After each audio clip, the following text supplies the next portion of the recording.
Basta na kayo. Ayan, nagluto tayo ng tinulang manok. Ayan. Ayan, good evening, good evening. Gabi na po. Ayan. Kumusta po ang lahat? Ayan, luto tayo ng tinulang manok. So, ayan na po yung sayuti. Sayuti. Ilagay na natin at half cook lang ang gawin natin dyan.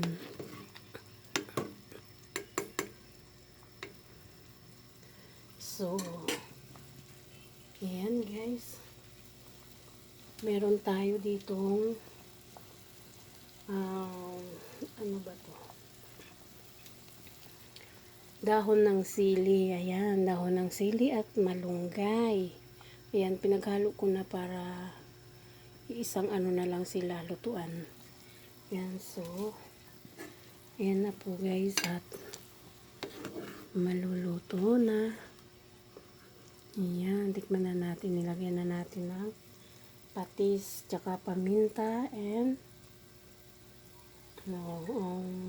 kunting asin. Tama na yung lasa niya. Ayan. So, ayan po, pag medyo maluto na yung sayote ay ilagay na natin tong gulay.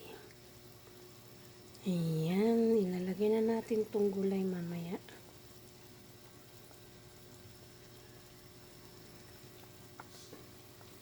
Ayan, sarap. Ayan. Ayan na yung sayote. Ayan na yung mga sayote. Ayan, luya. Lagyan ng luya para hindi siya malangsa.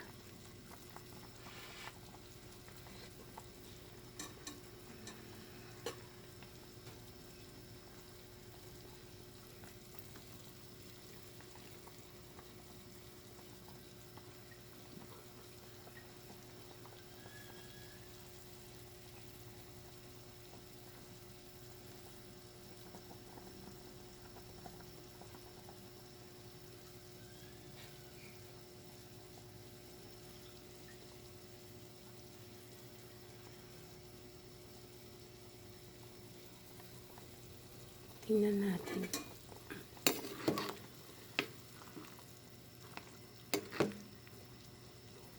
Yan, medyo luto na yata yung sayote.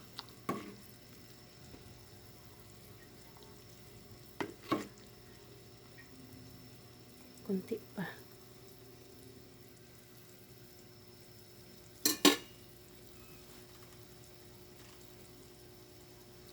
Yan, nilagyan na rin po natin ng cubes na chicken. Yan, lagyan na rin natin.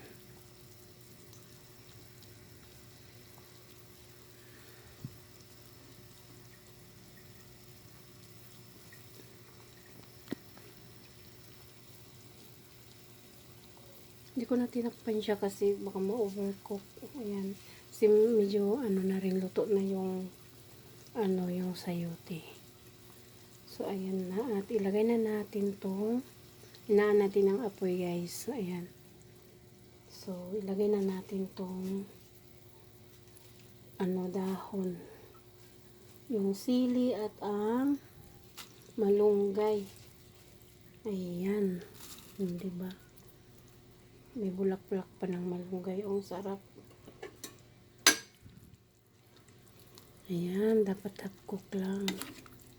Para hindi siya ma-overcook. Ayan. So, ayan na po siya. At maluluto na. Maluluto na po siya guys. Ayan. Thank you, thank you. God bless sa inyong lahat. At sana huwag kayong magsawang panoorin ang aking video. God bless. Thank you.